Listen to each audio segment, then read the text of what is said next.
Good morning, guys, and welcome to No Man's Land here Monday through Thursday at noon Central Standard Time with me, your host, Sarah Soderlund. I'm so thankful that you guys are joining me here on Taco Tuesday. It's kind of a gloomy day here in northern Minnesota where you are joining me live. And, post full moon is always a little exhausting. Last night, of course, the pink super full moon in Scorpio, whether you're a spiritual person or a farmer out doing their thing, whether you live off of the land or didn't even notice. Full moons are kind of a big deal. If you work in social services, if you work with people at all, if you're a parent, or if you're empathetic, you might have been feeling a little bit of that drain. And some people experiencing some vestibular dizziness, nausea. These things are somewhat normal, right? And we've been having some big water movements, concerns about water politically, trying to discuss how to keep water clean. Japan doing some interesting things with concerns for radioactive areas as water levels rise in certain spaces and land adjusts and Mother Nature does her things. Humans, of course, usually the issue, have left behind some pretty scary. Gosh, did you guys ever watch that show? I forget. It might have just been called Chernobyl. And it was a show. I don't even remember what it was on. It was a series recently. And gosh dang, it was hard to watch just because of the reality. When you look at the chemistry, when you look at like the reality of what's happening and how it's spreading exponentially, you start thinking, wow, here we are in America. Here we are as humans fighting over Australian headlines recently announced a Come on, Sarah. I've not had my coffee. Our coffee machine broke. So you're really going to see me stutter. I stutter on occasion and you'll see it today. So for those of you who talk about my public speaking, it's been a long process. And it was such a good show, but it was hard to watch, Chernobyl. And to think that place, I mean, a lot of paranormal shows go there, but it's just a huge part of history that people forget. It's real, right? The Holocaust, real. These things happened not so long ago. But anyway, Australia had announced a big pharma company releasing a new medication that should help minimize the deaths and adverse reactions to the COVID vaccine. And I thought, here we are. We've finally come full circle where we are announcing new medicines to help you with the medicines that are helping you get sick from the original issue that may not be as bad. Anyway, it was a long story to be a short one. But this morning, you guys, this is going to be unique this is my second full week doing this show and some big changes in the mix. But with last night's full moon and everything kind of crazy post-Chauvin trial, I'm not, usually I sit up in the morning and I have my coffee and I prepare and I do all of the news and I review it all for you. But right now you're actually going to be watching it live as I go through the headlines and talk with you. So be sure and share your comments. You're going to be seeing kind of my live reaction as I peruse through some of the things that I've not yet seen from just waking up this morning and getting the kids going and seeing my phone notifications. But one thing that's kind of big happening in my community here, one reason we were up late night as parents is there is a seed program. Anybody familiar with that? Maybe you are not. It's kind of a movement in and around the parenting community, or maybe if you're a teacher or an educator, you're familiar with this. Here in our community, there's a big Parents of Pequot's United. And in the recent media, our superintendent and teachers and different people quite upset about things happening, Minnesota board changes, surveys, district requests of community members and staff feeling too scared to speak, things that in a community that is otherwise quite close, like generation after generation of very loving people, and now suddenly having some major issues as we see also correlative kind of patterns of certain things happening in and around the general community, and some discussions about how to help keep this at bay, how to help keep public policy away from, the divide and conquer situation. So, and that is so important. It is, and some parents not even aware of the curriculum changes, trying to teach diversity when there isn't really so much of a diversity problem, or the SEED program kind of, asking young children to apologize in front of their classmates or to segregate each other at, the lunch tables so that they can feel more collectively, close to people more like them. And these are just kind of things that it seems to be working away from all of the advancements we've made in some of these civil rights spaces. So it just seems like a backward space of the educated. And so many parents stepping in to say, listen, I'm not okay with this. And the SEED program within the school needs to be taken out. And how are people even able to be in this process? And are they allowed to be in the process? Because there's also concerns that the surveys and the equity programs and things being pushed through are really just kind of, a Jane Elliott experiment from 50 years ago, kind of being redone in a certain space, and that people outside of the district that bus their children in to go to what the state's some of the best schools are in the state. They wait on waiting lists to get their kids to go to some of these schools, and their kids go here, but they don't live in the district. So they're not necessarily going to be taking, whose opinion matters more than others. Well, you need to click this box or that box. There's just some things happening as far as like in the community that you would think maybe even in northern Minnesota up here wouldn't be happening, just 100 miles or so north of the cities. But it is. And that demoralization and this space of just pulling people away and teaching what really kind of crosses a line for many of us. It's really, really important. So Monica jumping in. Hello, Mary. Hello, Matt. All of you guys. Thank you. Thank you. Thank you for stepping in. Yeah, I'm trying. Thank you guys again. Thank you for the reading. You're welcome. Please, please reach out. Let me know all of your thoughts on those guys. If you've ever had a reading or a session with me, I do want to know. Uploads a large coffee. Well, my husband and I, we actually went out this morning because I just was not feeling great. And I thought maybe it's because I've not had coffee in a few days. So we drove into town to go get our coffee maker, but I've not run, usually when you get the coffee maker, you either buy the little coffee cleaner or white vinegar, diluted water, put it through there, run it a few times, but I just didn't have the time. So all of that sitting downstairs as we were huffing and puffing to get back in time for the live show, guys, because these are live. So in that sense, you're hearing it, you're seeing it unscripted and impromptu. There won't be any of that extra nonsense, that edited nonsense, because instant gratification requires that you want it instantly. So you're going to kind of hopefully get that from me as we read through the obviously edited news. Things like the Washington Post, CDC says fully vaccinated Americans can go without masks outdoors,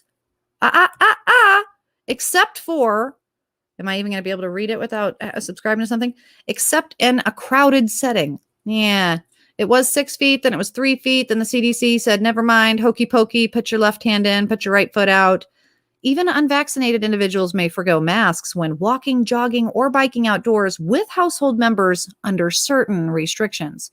Federal health officials said Tuesday that fully vaccinated Americans can go without masks. Guess what? So can unvaccinated.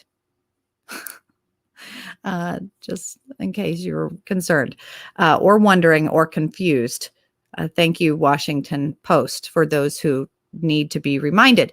The guidance from the CDC prevention and the latest set of recommendations for people who are 2 weeks past that final shot, because don't forget, Minnesota Tribune just did a headline this morning that many people are quite concerned that they have contracted COVID after getting their vaccine. What do you mean? Even 2 weeks after getting their vaccine? What do you mean? I thought I couldn't. Yes, you absolutely can. A large number of people are.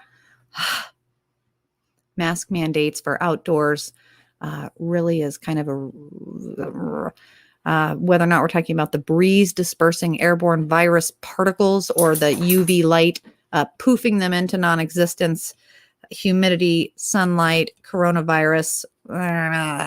You guys, this really starts bending the line of what I can and can't do, and this is really needs to be a concern. And so I think what you're going to see in the news today, even as I'm seeing right now, NBC 18 minutes ago, do I need a mask outdoors? Do you? No.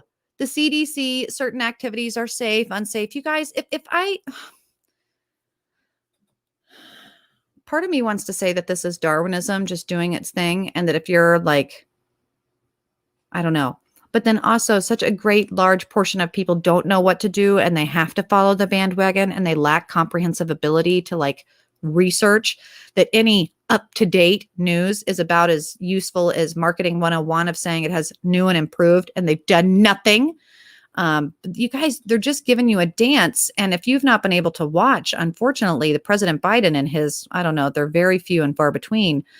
Tomorrow there will be one, though, hopefully. If everything goes well, we're supposed to have one. But in just the recent April 19th Oval Office sitting, people all around him, we'll wait until everyone do this. Okay, we'll wait. And then a very short script, taking no questions, very short and to the point. They don't know. He doesn't know. Nobody knows. What does he know now? It depends. Who paid for that? I don't know. We need more money. We need it. Did Fauci? I don't know. We don't know. Who knows? We don't know. It'll change tomorrow. Doesn't matter. Doesn't matter. It doesn't matter. It doesn't matter. So it's not that entirely big of a deal, but yet it is news across the board. So that's kind of interesting. However, also news, independent autopsy. Independent autopsy, that's always a good indication right there. It's not the investigative autopsy. It's not the autopsy of the state or the person who is usually liable for said information. This is an independent. So this is paid privately. Shows Andrew Brown was shot 5 times, once in the back of the head. That's horrific, right? Says the family. Relatives and their lawyers say the autopsy confronts he was executed.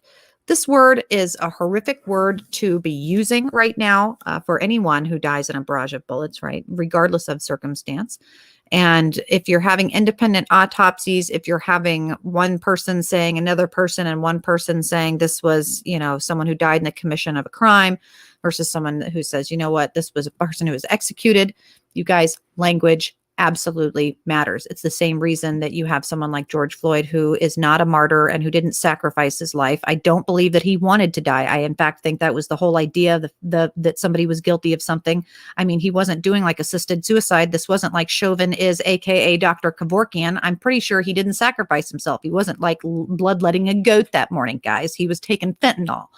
So anyway, it's just a situation. But the words matter. So when someone, people that are paid stand up and take a podium and they do it in a certain space after a certain amount of time, describing things in a certain way that might be differentiating from other people, and use the word executed, this is going to be a big deal. So this is just kind of playing out, continued, whether or not you want to say false flag or not.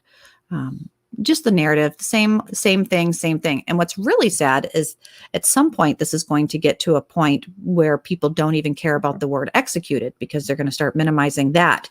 And man, if we're going to hold someone like LeBron accountable, we're going to hold people accountable. That holding the journalism accountable is really important, and also ourselves accountable, most importantly, when it comes to reiterating that news. Do I believe someone was executed? No. That is a very specific word, and spiritually speaking, especially, that is very loaded word. And it speaks for intent. It speaks for what we feel is justified. And I think that this is going to be a major issue. And we as a society, we've got to start talking about things with the right language, not language that is going to be designed to fire us up and get us in that emotional space, right? We talked about how ridiculous it is to even try and do anything, whether you're religious or not. Iron sharpening iron. This is something that happens in air. Knowing what we know, going back and forth between earth and air. It is not including how we feel. In fact, that kind of makes you a conflict of interest. So probably don't want to hear. The more emotional you are, the less likely I am to listen. Though I'll do my very best, believe it or not. So as COVID sweeps India, experts say, I'm always interested when they say experts say, because for those of you who may not know me at all, or this is your first time joining, welcome. As I tiptoe throughout the field of forensic psychology and exploring new job opportunities and continuing my education and these opportunities, people always asking, well, what is your goal? My goal, always being a part of the investigatory process, the assessment process, and psychopathy, working in forensic linguistics, working in behind the rooms, behind the scenes, interrogations, interviewing, witness testimony, and expert testimony in a court of law. I would love to be that person that gets dressed up to go to court and speaks on behalf of the expert in my field. And probably because when you work in a field or come from a realm or have a family where so much of everything you do is subjective, whether it be drug use or your fame or your art or your level of income to work ratio or whatever. Everything my mother could manipulate to be subjective. And so I wanted things to be measurable. I like things to be that way. I like things to be attainable. I don't like it to be malleable, believe it or not. It's something I'm conditionally good at.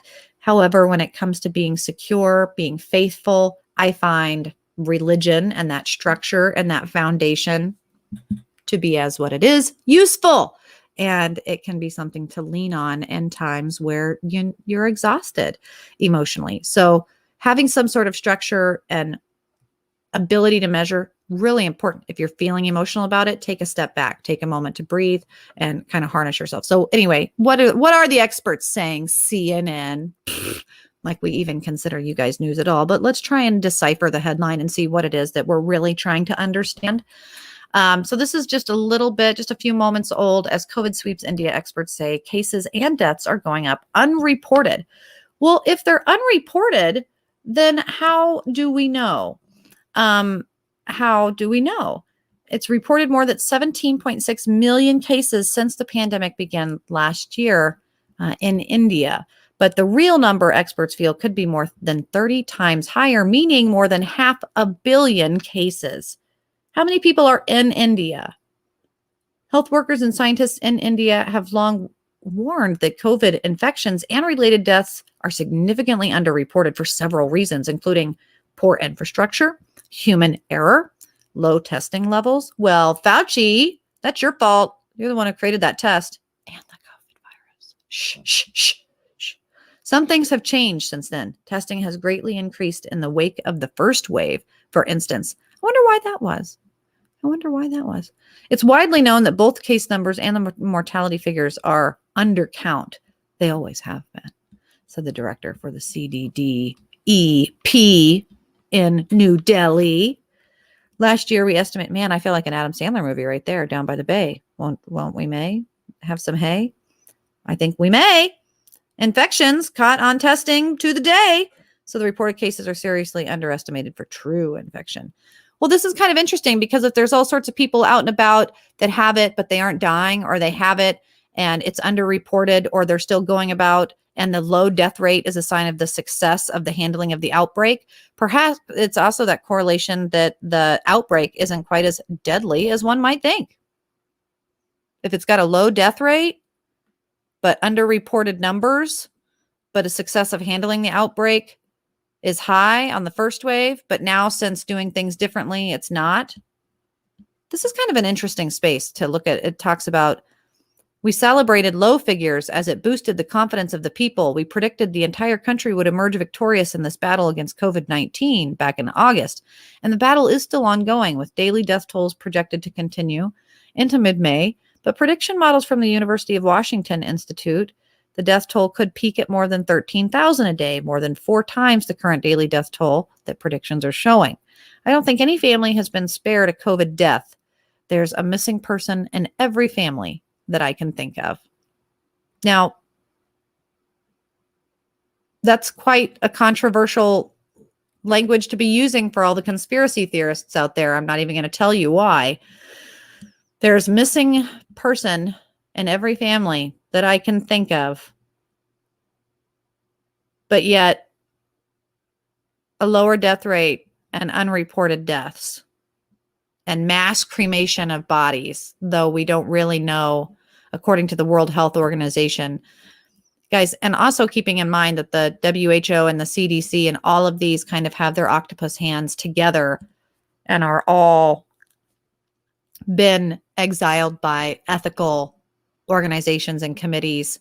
If you maybe are a skilled tradesman and you're familiar with like OSHA, this, entity that walks around and tells you that you're doing something right, that it's predictably going to be that if you continue this, that someone's going to get hurt. We have the NIH in social services, or like interrogations.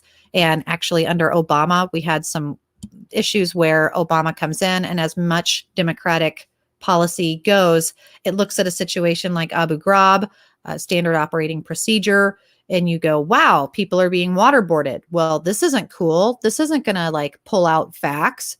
We can't do this. We shouldn't. Wow, if you're a licensed person, you shouldn't. This isn't ethical. Did you hear me? So this isn't going to be done by licensed people anymore. All the licensed practicing individuals who are held accountable by ethical committees and organizations no longer had the jobs that are performing the acts that you think need to be overlooked by ethical committees. And you can pay them less. And you didn't stop the actual problem. In fact, you made it a little worse. And so this is just kind of a lack of thinking. Certain things like, I'm pretty sure Obama even said, like, Libya and other things that he did were great regrets, where he didn't necessarily have the time to think about it. And I appreciate that transparency and the apology, but nonetheless, the problem still exists. So here we have not enough tests. We have not enough this. We have not enough that. Well, we also have the World Health Organization and the CDC and everybody policy-wise not even holding themselves accountable. I mean, the Panama Papers still, it's crickets, guys, where major politicians and people moving around numbers and making major, major financial income. Like, how much money did these individuals and Big Pharma make? And why are the organizations that hold us accountable to ethical things going, yeah, we're no longer affiliated with these people, and things moving overseas and things being, if you want to get into the evergreen and the Save Our Children, you can really go down that wormhole fast. CNN, do not put, there is a missing person in every family that I can think of, because that's going to go down a darn alien wormhole that you don't even want to get yourself into. Holy schmolies. Anyway. So I just wanted to say, I think that's interesting. Mary, welcome. Tina, nice to see you guys. Let me know where you are listening in from. Matt, my family caught it. Fortunately, we are all just fine. Took our vitamins, got fresh air, vitamin D, healthy food, diet, exercise, and here we are. So yeah, in Europe and the UK, different countries, different land masses, different political spaces all seem to have their own variant and way in which they're dealing with it, whether it's ivermectin over here and low death rates over there, or, however. And definitely this is a trial and error process, which is exactly why skepticism should be open and should be welcomed. And people that go, you know what, Johnson & Johnson, I'm going to wait, because a bunch of states are pausing the administration of that. And some countries have banned you. So I'm going to wait, and I just want to have better options. That should not be illegal. That should not be censored. Having standards, wanting to ask for better, shouldn't be censored. And then when you equally and opposite put it in the same exact timing of things like the SEED program or equity programs or censorship situations, the Veritas programs, algorithms that say, oh, guess what? You can't do this. Fact checked. You can't do that. I got fact checked the other day on the CDC on a link to the CDC. Guys, this isn't, it's just blah, blah, blah. It doesn't even make sense anymore. It's the dimension God has forgotten. So anyway, let's continue to go through this ridiculousness. Fox News, why Biden's address to Congress is not a State of the Union speech. Well, because it didn't make any coherent sense at all.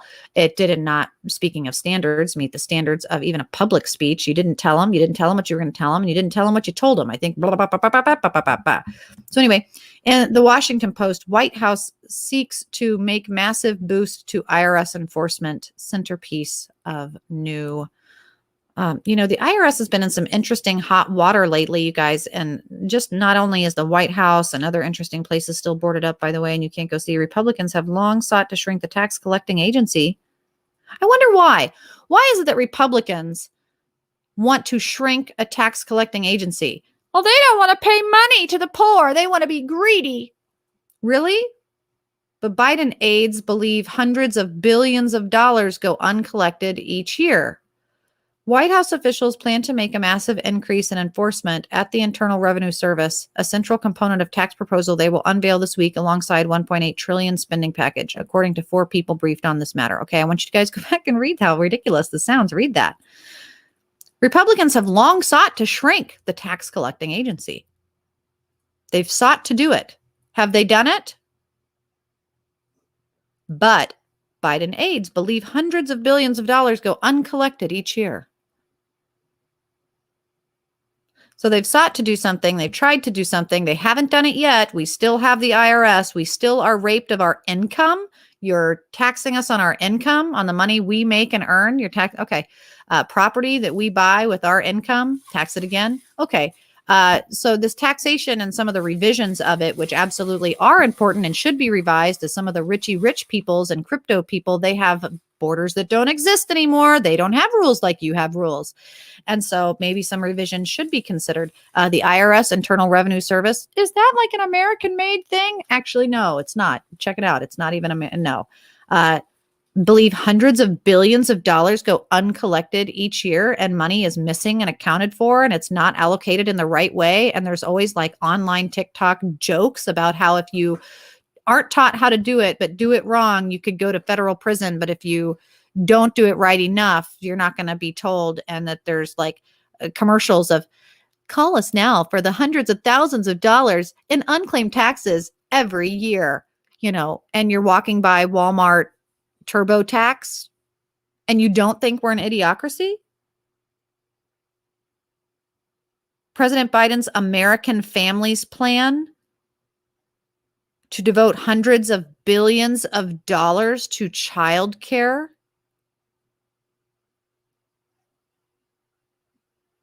I appreciate child care, but currently no one needs that. We needed that back when people were working and both family members were expected to go to work to meet the ridiculous standards of the dollar.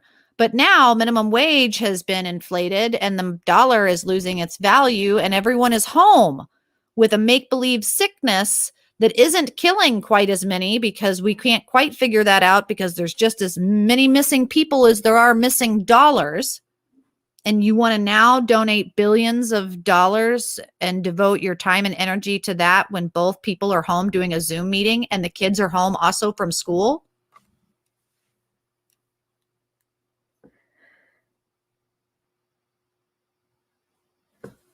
Okay, that makes 0 sense, but that would be par for the course right now at this point. Talking about the word execute, it seeks to beef up the number of agents and give the IRS new tools and technology to execute collection and crack down on avoidance.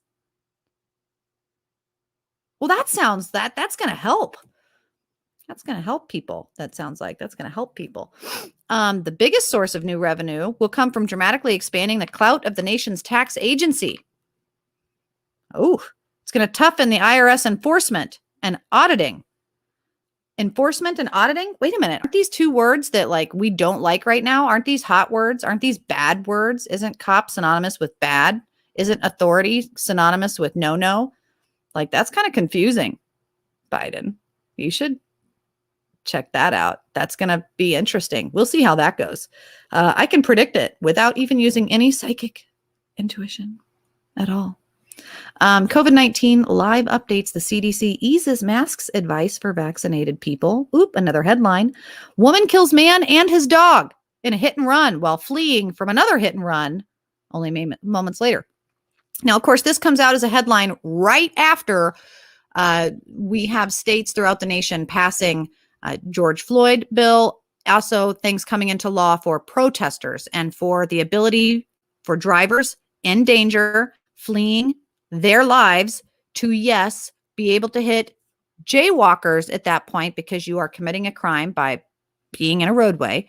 That protesting does not extend to when it extends the liberties infringing upon another person's liberties, and that this is going to just remind people, again, they're enacting laws because protesters don't know how to mind their business and follow the rules, and so then there's going to be more rules because when the child at home keeps breaking the rules, you make the rules more tight, right? You don't just go, well, I give up. He just won't listen. I guess I'll let him stab his brother.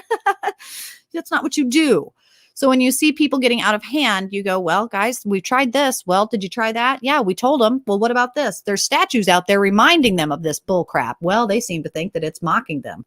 Really? They think it's mocking them? They're doing twerking online, but they think an inanimate thing is mocking them? Interesting. Okay, I don't know what to do. Well, I guess we're just going to have to make it illegal for people to hit people with their car or not hit people with their car, because anything can be a weapon, but nothing can be a weapon because everything is sacred because nothing is sacred. And a woman is going to kill a man and his dog because it's got to be the dog, guys. It's got to hit home in a hit and run while fleeing from another hit and run only moments before the police were allowed. Again, police, God, you just suck, right? Why couldn't you be there before it happened? Where was Tom Cruise and Minority Report when we needed him?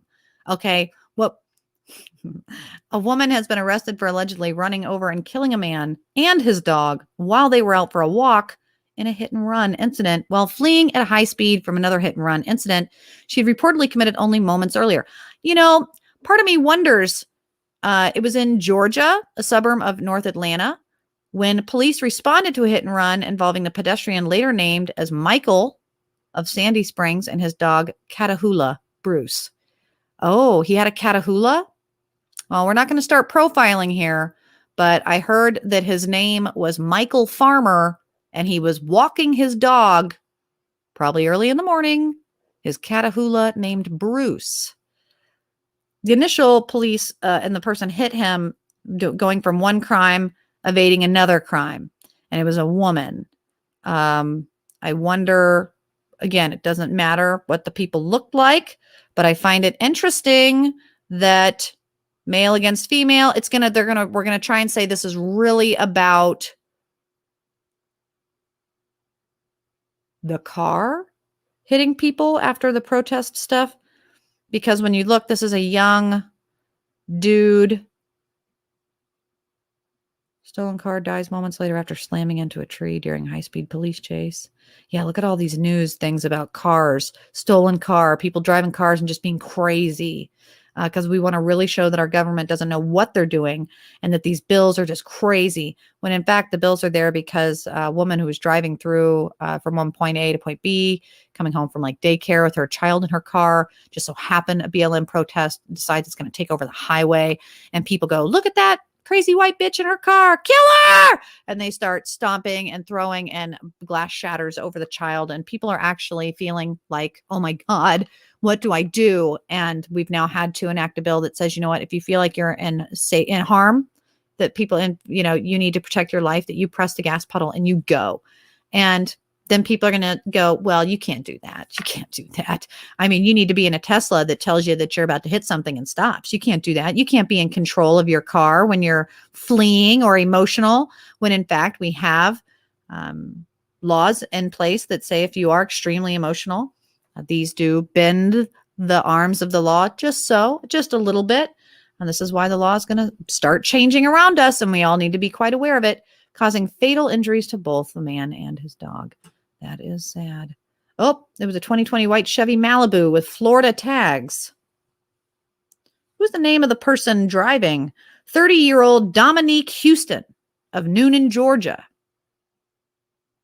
Placed under arrest. Taken into custody, interviewed by authorities, subsequently charged with vehicular homicide in the first degree, reckless driving, 2 counts of hit and run, 1 count of following too closely.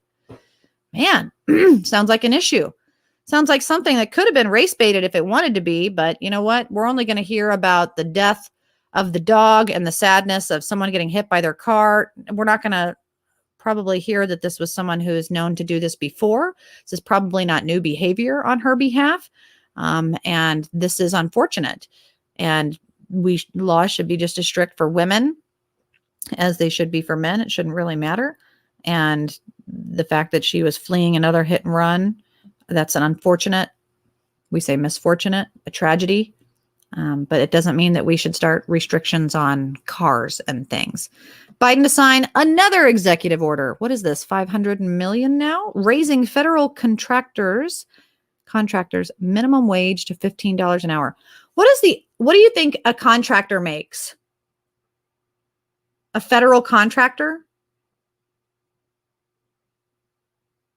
They make a lot more than that. Why do you even have to do that? Why does that have to be an executive order?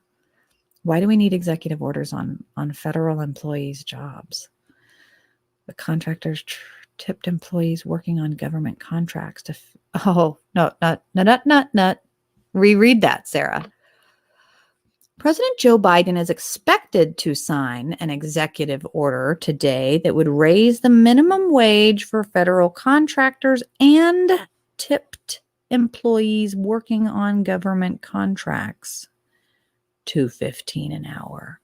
Senior administrators said that's what it is.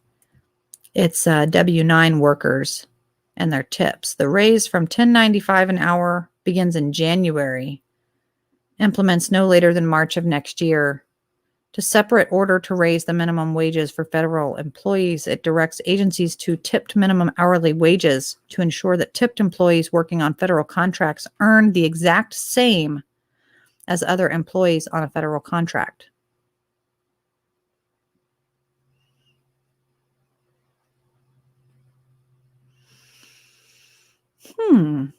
This increase builds on a 2015 executive order signed by President Barack Obama that raised the minimum wage for federal contractors, including tipped workers. I'm interested in this organized labor and its supporters because there's a lot of things already in place for people. This is going to start breaking down like federal registers of union and non-unionized workers. This is going to be, I'm thinking, and I don't have a great memory, but it's executive order like 1365 something. And it breaks down minimum wage. My dad worked for a union, a big one, for a great many years. So this is something I'm familiar with. And I also worked for some larger companies at this time. And these wages, being a contracted federal worker, as I mentioned again, doing licensed interrogations and things, but not being a licensed worker anymore, contract like instruments and negotiations between government contract agencies. This is something that's important and was important to me. I think it was an extension of like the Davis-Bacon Act, but I would have to double check because service and non-service, civil and non-civil, these departments are really important. And it's going to, things like appropriation, applicability of law, certain provisions, enforcement, again, that dirty word that people don't really like. If you don't want to have law enforcement and you're wanting to abolish the system that you think is so racist, you don't want to keep adding executive orders. In fact, you would want to do the opposite. So I'm going to post something in here I have as just a reference for those of you who may or may not be joining me. This is a link that you can, for those of you who said, gosh, explain a little bit more of this to me. Gosh, it really gets into like legal jargon of like loopholes. It's really loopholes. Like if you worked in the service industry ever, for example, I remember I worked as a waitress in college. So I'm working as a waitress and someone pays you on a credit card. Someone pays you on a credit card, and we're all familiar with seeing that little line that you can put in your tips. And so, you round up or you put in your tips or your 20% or whatever, and you then go forth. And at the end of your shift, it kicks out like how much your tips are. You go to the bartender, they pay out, but they take a percentage. And then also when the end of the year comes, you have a certain amount of, taxable tips. And usually that kind of stuff, if you're like, a W-9, things are taxed not at the same rate. It's taxed at a higher rate, usually like 40% or higher. So you need to claim your tips. And if you're not claiming your tips because you're usually a waitress and you're working 3 jobs and there's no possible way that you would be doing that, because that would be crazy, because people pay in 5 different ways, and bartering and sharing and all of this is just not even structured because that's laughable. But you'll get stuck. You'll get tax screwed. You'll get into a situation where TurboTax can't help you. You get into a money trail. You get into a nightmare that you can't get out of because you're a W-4, W-2, W-9 over here, and you're a 1020, 1090 over here. You've got all these situations with a tax thing, which is why I got an accountant a long time ago, someone who goes to school and every year knows the updates and keeps themselves sharp and accountable. And I trust that person to do their job. Like in a community, you trust your butcher to do your meat. It's good to know someone and their expert specialties. And I know myself well enough to know I'm not an accountant, not in any way, shape, or form, wink, wink, nudge, nudge. And I don't know how to do that kind of stuff in taxes all the time. So when I started doing contract work, when I started doing working for the government, but in a civil space, not as an E5 or something like that, you're paid differently. And so lo and behold, the high and mighty, they make rules to allow themselves to be tax deductible, where you're doing things in the way of like a 501c3. You're doing things in the way where you understand, oh, well, now I can actually write off 35% of what it is I do, but then I can tax 40. You guys are only taxing 40%. So there's 5% discrepancy here. Well, where does that 5% go? Like just little things that you start to sit back and wonder. And it's really, really important to know that this is a forever changing space that is hard to navigate. And when I see someone making an executive order to try and handle millions upon billions of dollars of the shifting political winds of people working in the blue collar industry in nonpartisan, quote unquote, I use my Dana Carvey fingers there, for like cumulative budget places that we know are federal and non-federal, blah, blah, blah, blah. No, I don't want your fingers in it. In fact, I don't want your sticky, nasty, yuck fingers anywhere near that payment of people. And it should be left out of that space. And again, if you want less police policy and you want less policing, then stop signing so many executive orders. McCarthy, Cheney, divide deepens at the GOP retreat. You know, there's some interesting things right now at the census data, whether or not you are, attracted to politics. I don't always love politics. I don't enjoy talking about politics, believe it or not, but because it applies to me and because it is relevant to me and my family and possibly the loss of my liberties, they're slipping away by the second. It's really important. And I think we can all agree that understanding what's happening under our noses as we are keeping ourselves busy is important. And it is a collective process. So reaching out and continuing to go over this because we're in the last 15 minutes, guys. We agree, right? That the news is slanted. No Man's Land is designed to be kind of that middle way where we talk through both. You've got way over here and way over there. And so looking at the top news, knowing that we've just done Fox, CNN, Forbes, questioning the vaccine, doing this, talking about power shifts, talking about the census, talking about independent autopsies of racial things over here and narratives over there, things that we can kind of expect from day to day.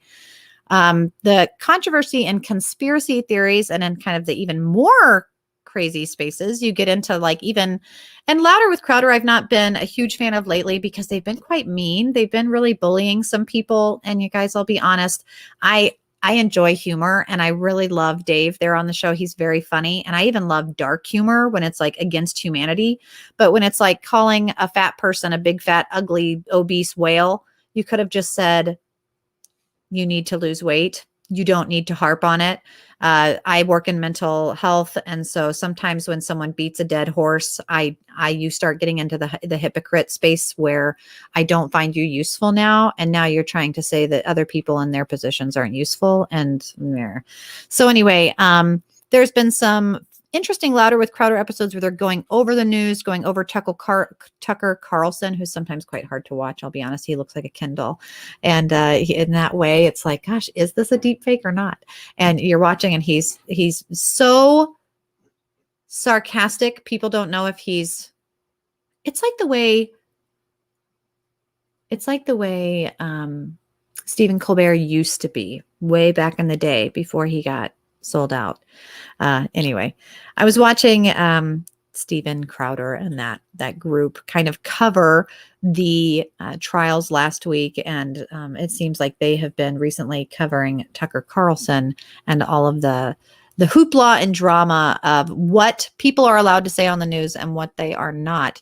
However, you guys, I know I shared yesterday with you the viral officer and the thing that they're doing for the LeBron reaction, the TikToks that have gone viral in response to police officers going, hold on, not really, of course, mid-crime, but in their off moment, donut eating, coffee sipping space. They are doing like, oh, hold on a second, mid-stabbing, I got to check with Sergeant LeBron. And it went viral. And some of the officers who, of course, shared this on social media were disciplined, and people said, well, you shouldn't be doing that, And then the officers, of course, had the rebuttal. As parents are having rebuttals, teachers are having rebuttals. The backlash to that kind of buck woke space is really coming full circle, which is nice to see people standing up for themselves, because that's what's most important. I appreciate someone standing up for themselves in a professional manner, saying, look, I'm not going to allow this to happen because of this, and to say it and do it with integrity. I'll take that 100 times over someone whining, bitching, moaning, and complaining and having zero idea why, just because someone pointed a finger at them for them to do so. That is quite annoying. And I can only watch that a few times before it sickens me. So now that we're in a space where there's less whining and more people probably getting back up in your face and standing up for themselves, I actually can listen to that all day long. And I am looking forward to the people who are seeing disciplinary cancel culture. There are some individuals online. There was a man who, gosh, it's hard to hate when you see he made these masks that are completely opaque, see-through. It's might as well be a mosquito net. It's just like something you get at the Spencer's for, leggings for a girl looking for a late night on a red corner. It's just nothing's going, being caught up in this net. And someone was like, so the no masks, people thought that was a stupid prank and that it wouldn't make any money. And so how is that business going? And he's like, yeah, we sold 75,000 in the first week, and like he's sharing his business and sharing his hero story in a space of taking lemons, making lemonade. And certain, I believe he went to Ohio campus recently, rented a plane and did flyovers because they started canceling his advertisements. He had paid advertisements for people to be able to buy his product. They canceled it. And so he was like, you know what, you can't cancel airspace. So I'm going to fly over, and just was doing things in an innovative way, utilizing old tools to kind of talking about wake up, doing things in a different space to make sure that your message is heard. That is true air magic right now. And I'm really enjoying seeing people and listening to them. I love listening. And if you've got a good message, I want to hear it. Speaking of good messages, I know I had shared Ruined Leon, one of my favorite people, whereas some people are quite rude and they'll degrade you. Ruined Leon is rude, but will degrade himself. He's not afraid to be off topic, and he covers things obviously from a perspective of a younger Black male.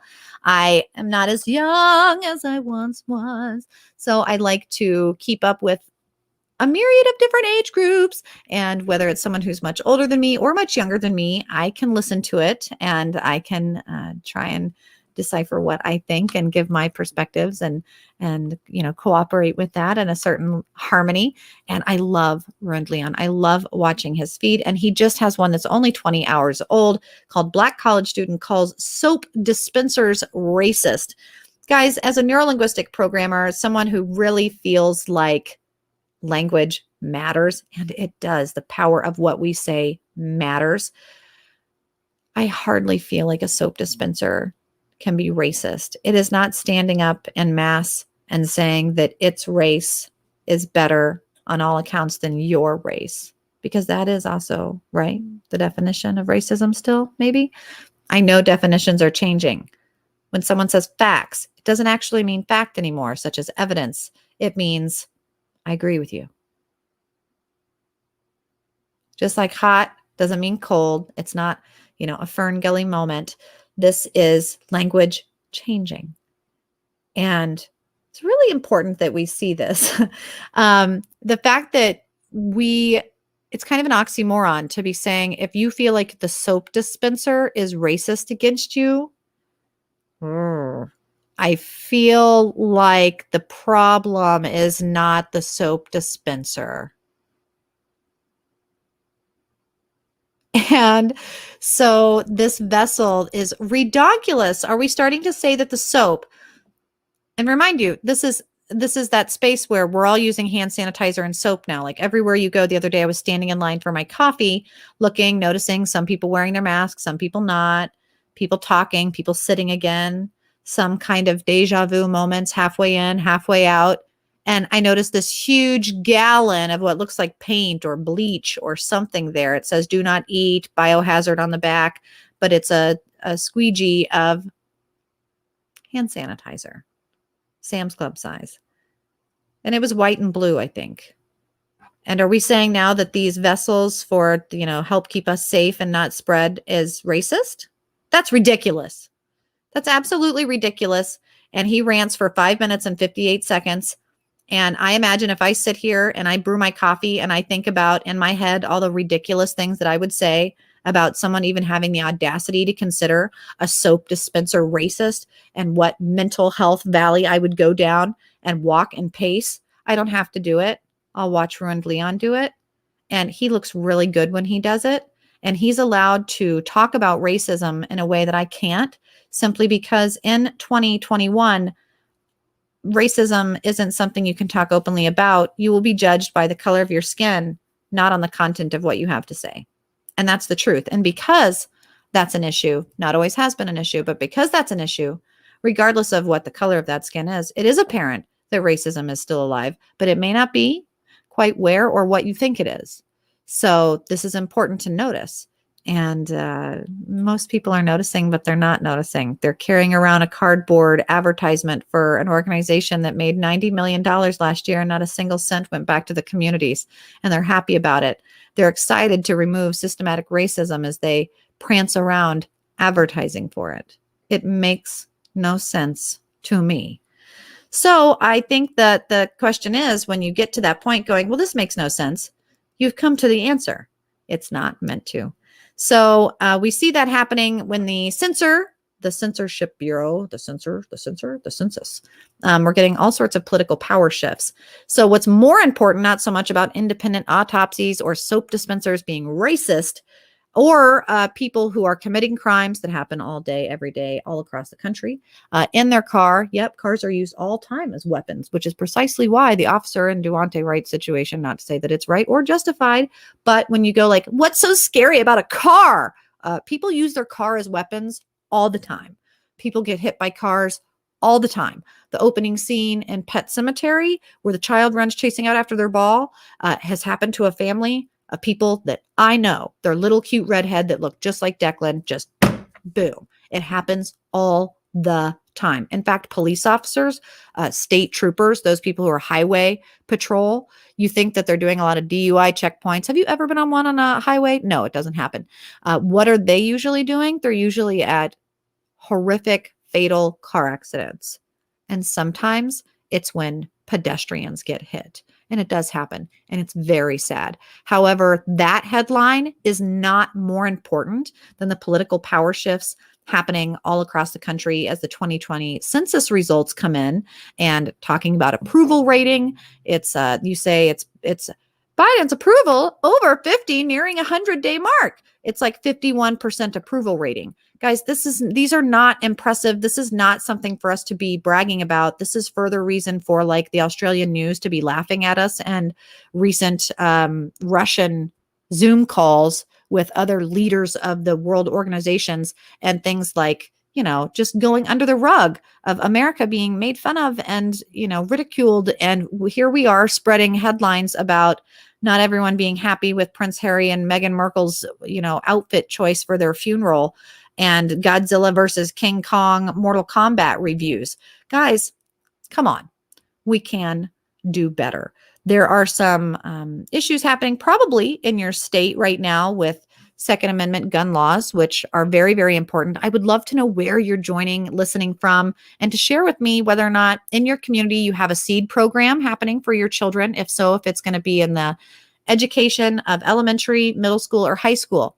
There's also issues with sex education being taught, whom it's going to be taught by, what those policies hold for our children. And again, if it's going to be taught or mandated, if so, by whom and where and how, and is it going to be elementary, middle school, or high school? And do you want it to be required or not? Knowing full well that we have removed a lot of the standards for math, science, a lot of the STEM gone, a lot of the arts, liberals arts gone. Guys, the reform that you're seeing is not bringing back things that we so desperately need, and it's obviously not helping our children. The homeschool rate is going up, teachers not returning to school up, people not happy in their spaces, teachers, protesting. Guys, we're seeing this because this is where we need to be listening and paying attention, not so much about what he said, she said, and they wore and they didn't wear, and whether or not a soap dispenser is racist. Right? I mean, I think we can agree a little bit with that. I don't know. Are you with me on that at all? In other news, we have Sputnik versus the Provin vaccine. I don't even know if you guys have been listening to that. Here in America, we seem to have the Pfizer or Moderna teams. If you're in Minnesota, you definitely look down on those people who got the J&J vaccine, because that's like paused and like trashy. But like, did you get the Moderna? Like, people sharing their body autonomy like it's a I voted sticker, completely being unaware of the mental pressure, propaganda, and just privacy that you are puking on for people, and just that you don't care. It's more important that you get likes and share your personal health information than to protect personal privacy. So it's just such a trend too. People don't understand the power of these trends, and that other countries have completely different treatment programs, completely different takes, completely different medical options than we do. Are we familiar with, Canada? Some of the protests happening from people all over California. Governor Newsom yesterday, I didn't even mention because I didn't necessarily think that it was news. But as far as, I'm going to be writing this 300-page essay or word survey to my district about how I feel about sexual education courses and sticking to anatomical structures as opposed to subjective pronouns for a person's perspective in a developmental stage that may or may not be comprehensive to their competency. And meanwhile, California governor, you've got people being taken in and out of office, Arkansas, Missouri, Arizona, people that are, not only is their state going under a major census and swappings, but also they might be losing seats, but also you have he, she, Jenner. Talk about person who killed someone with their car. I guess that's okay. Just forget about that because he did that, right? I mean, it was funny, not funny that Crowder was like, that was Bruce. Bruce did that because actually there is a transgender space for language, speaking of NLP, where you have a dead name. You have an identity that actually dies. So when you have parents or people that maybe don't want to accept or find it difficult to accept a transgender person in their family, and they go, that person's dead to me. Well, if you talk to a transgendered person in a healthy transgendered social environment, there actually is a part of their language that's open and accepted that you have your dead name and your dead persona and your dead identity that you came from, because you do get in a sense that you have killed that or extradited that identity completely, and now you have changed. And so it's an oxymoron space, and you can't be both, but I guess you can, because now Bruce, who was once an Olympian and did this and killed people with their car, now is she running, even though The View, who literally wanted to cancel culture, the women of The View, these hyenas, cancel culturing people left and right because they can't get their words right because they're holding accountable people for their word. Can't 3 times misgendered Jenner as a he, she, no, I mean she, and then just was like, I'm just tired. You know what? We're all tired. Get it together. Luckily, I don't support that cancel culture crap and hold you accountable to the same standards you hold everybody else to, and say that, you know what? I bet you are tired of keeping up the script because you're working a lot harder than I am at it. It's ridiculous, the level of that you have to serve to everybody all day. You should be sick of yourself. And, you should quit. But, I'm not going to do that. We're not going to do that. We're going to say, that's all right. We understand it's hard to make sense of a delusional world. We get it. Ha, ha, ha, ha, ha, ha. We might even laugh if you laugh with us, believe it or not. But California Governor Newsom, he's having some issues, might possibly be losing his job, and may not even be to Jenner. It might just be because these jobs don't exist anymore. As new states are made up and lines are redrawn, all sorts of fun things happening. I know we're getting here to the last minute, and I do want to keep it on that space, but there's so much more that we could be covering. More executive orders, people in the news, sugar making a comeback. Again, guys, sugar is not good for you, not in any shape, way, or form, especially if the CDC says so. Please think with your brain, speak with your mouth, not your butthole, as many people, it seems, on the news are doing. But I promise tomorrow when you join me here at noon, I'll be a little less impromptu and have better notes and links for you guys to follow in the news. But again, I ask that you comment, share with me where you're at, where you're joining me from, and let me know what the news is in your area so we can hear it from the source. You guys, thank you so much for joining me. Tag someone you know who is interested in politics, but not being berated, who's interested in talking openly and excitedly about some of the changes, even though we don't love them, and how it is that we can be the change we want to see in the world here on No Man's Land, where we talk the grave truth of the state of the world and how to possibly make it better. So I hope you guys have a wonderful Taco Tuesday. I'll see you here, right here, only an hour sooner as time travelers tomorrow here on No Man's Land at noon, Monday through Thursday. every Monday through Thursday, Central Standard Time.